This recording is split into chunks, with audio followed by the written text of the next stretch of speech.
Hey guys opening well the set Tapan के आर जहाँ बहुत बहुत स्वागत है आपका मेरे इस वीडियो के अंदर। आज डेट है 28 अप्रैल।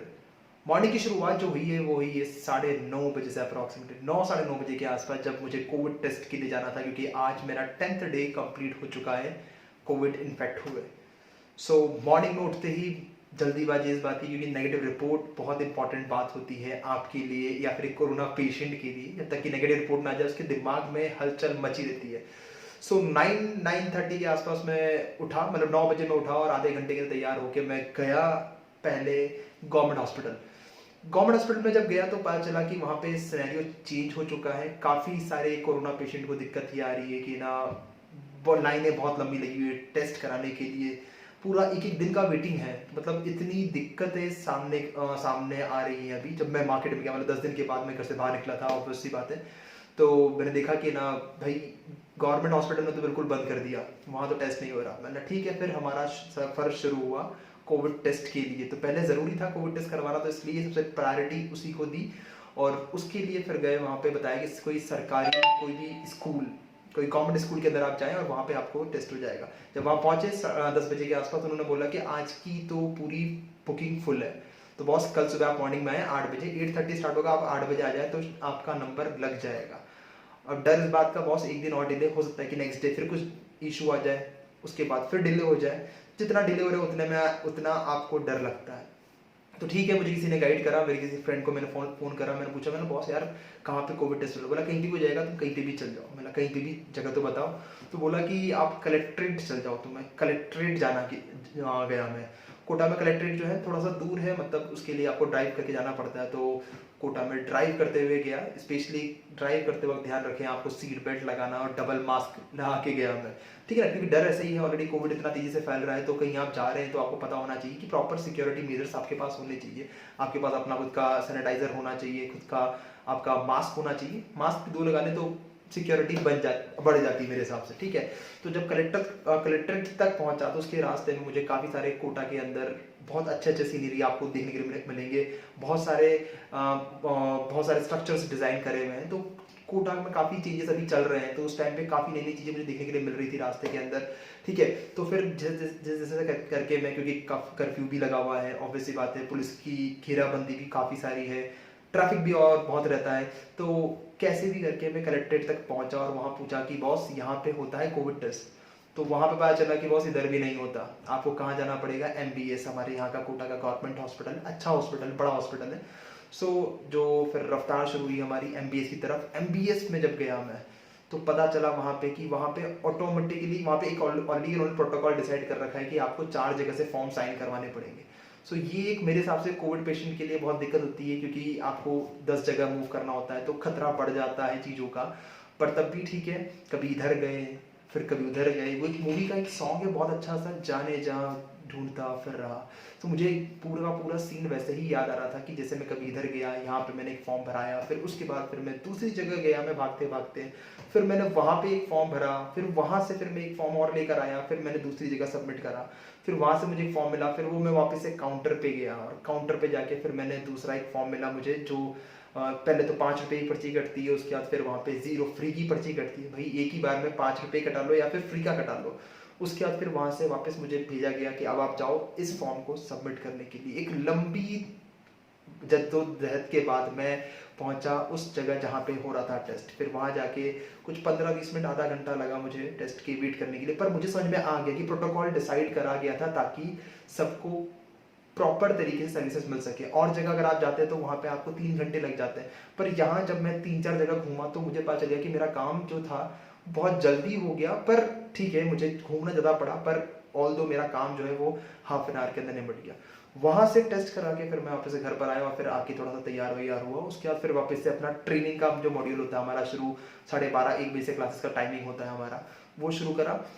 क्लास लेने के बाद थोड़ी देर बाद मेरे को एक फ़ोन और आता है। ये नया कॉल है, ये किसी एक नोन पर्सन, बहुत क्लोज पर्सन से मेरे को फ़ोन आता है कि बॉस फ्रॉड हो गया।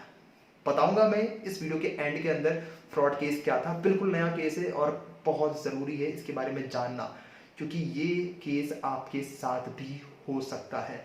उसके बाद फिर हमारा ट्रेनिंग का दौरान जो दोपहर में मैं ट्रेनिंग कंडक्ट करता हूँ, जिसमें ऑनलाइन ट्रेनिंग साइबर सिक्योरिटी की, कंप्यूटर फॉरेंसिक की, बग बाउंटी की, वो ट्रेनिंग मैं लेता हूँ। ठीक है, जो मेरा चलता है कुछ अराउंड ऑफ 12 बजे से लेके 3 बजे तक अप्रॉक्सीमेटली। उसके बाद फिर 3 बजे के बाद यहाँ पे टाइम आज कम मिला क्योंकि ऑलरेडी मैंने काफ़ी टाइम वेस्ट कर दिया, और मैं कुछ यूनिवर्सिटीज़ का साइबर सिक्योरिटी मेंटर हूँ।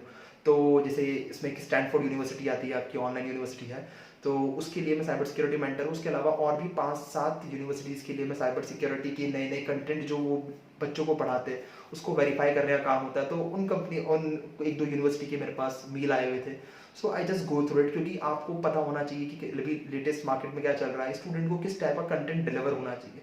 सी यहाँ पे हम लोग ट्रेनिंग नहीं देता, सिर्फ खाली ट्रेनिंग ही नहीं देना इंपॉर्टेंट नहीं होता, पर हाँ आपको पता होना चाहिए कि बच्चे के अंदर करिकुलम कैसे सेट करना है आपको, ठीक है ना, लेटेस्ट टॉपिक कौन कौन से, प्रैक्टिकल पॉइंट ऑफ व्यू से स्टूडेंट का रिदम क्या होना चाहिए कोई चीज़ सीखने के लिए। सिर्फ बुक में पढ़ा हुआ ज्ञान ही हमेशा काम नहीं आता, ध्यान रखें इस चीज़ को। आपको पता होना चाहिए कि किसी भी स्टूडेंट को, हर स्टूडेंट को पिच करने का तरीका डिफरेंट होता है, हर स्टूडेंट का समझने का तरीका डिफरेंट होता है। साइबर सिक्योरिटी में सबसे मेन ये होता है कि आपको पता होना चाहिए किस स्टूडेंट को किस तरीके से कौन से टॉपिक को पहले लेना है, कौन से टॉपिक को सेकंड लेना है, थर्ड लेना है, ये रिदम आपको पता होना चाहिए। तो बेसिकली मैं इस यूनिवर्सिटीज़ के लिए काम करता हूँ, तो उनके लिए कंटेंट डिसाइड करना, उनके कंटेंट को वेरीफाई करना कि content up to the mark है या नहीं है। इसी काउंसिल का CH एडवाइजरी बोर्ड मेंबर भी हूँ मैं, जो इसी काउंसिल यूएसए उसका CH एडवाइजरी बोर्ड मेंबर हूँ।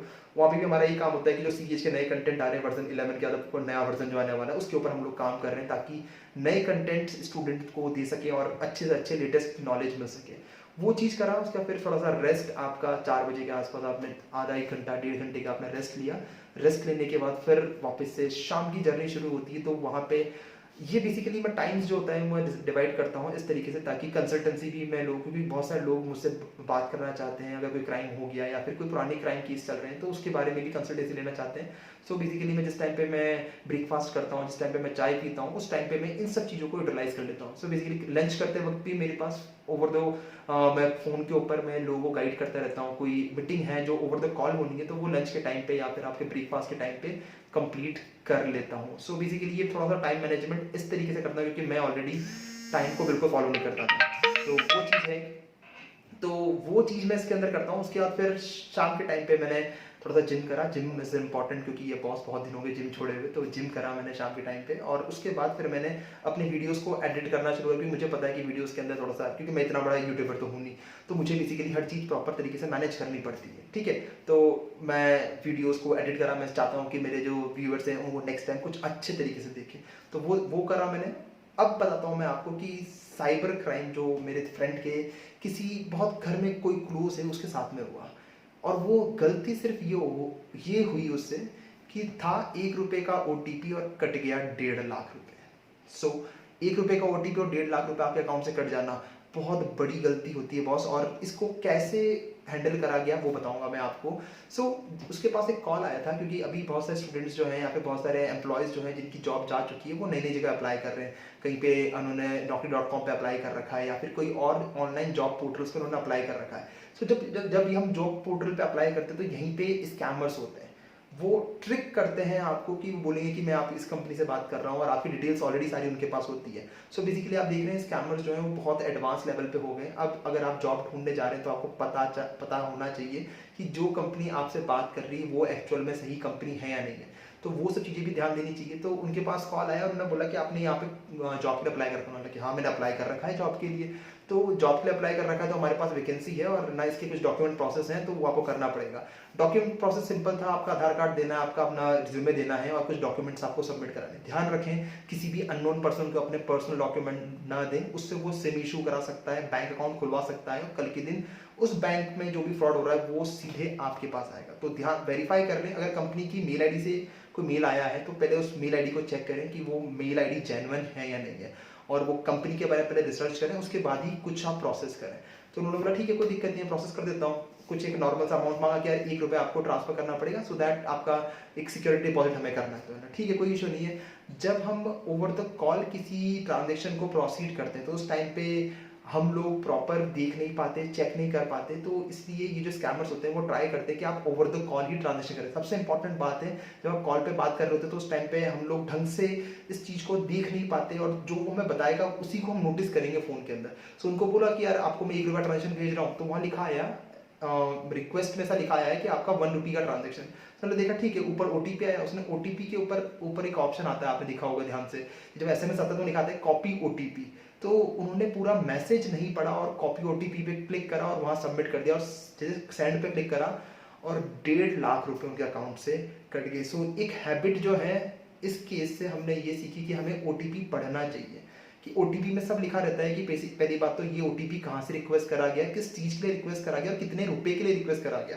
अगर ओटीपी पढ़ा गया होता तो शायद इस टाइप का क्राइम नहीं हो पाता। ये किसी के साथ भी होता है, ये बहुत कॉमन है, सिर्फ आप जॉब के लिए सर्च कर रहे हैं तभी नहीं, कभी भी किसी के साथ में भी ऐसा क्राइम हो सकता है जहाँ पे हम ओटीपी ना पढ़ें तो हमारे अकाउंट से बहुत बड़ा अमाउंट निकल सकता है। क्योंकि जब हम किसी को मैसेज रिक्वेस्ट करते, कोई पेमेंट रिक्वेस्ट करते, तो उसके अंदर मैसेज में आप लिख सकते हैं कि ये ₹1 क्रेडिट का है या फिर डेबिट का है, पर जब ओटीपी आता है तो बात होता है एक्चुअल में कि कितने रुपए के लिए भेजा गया है।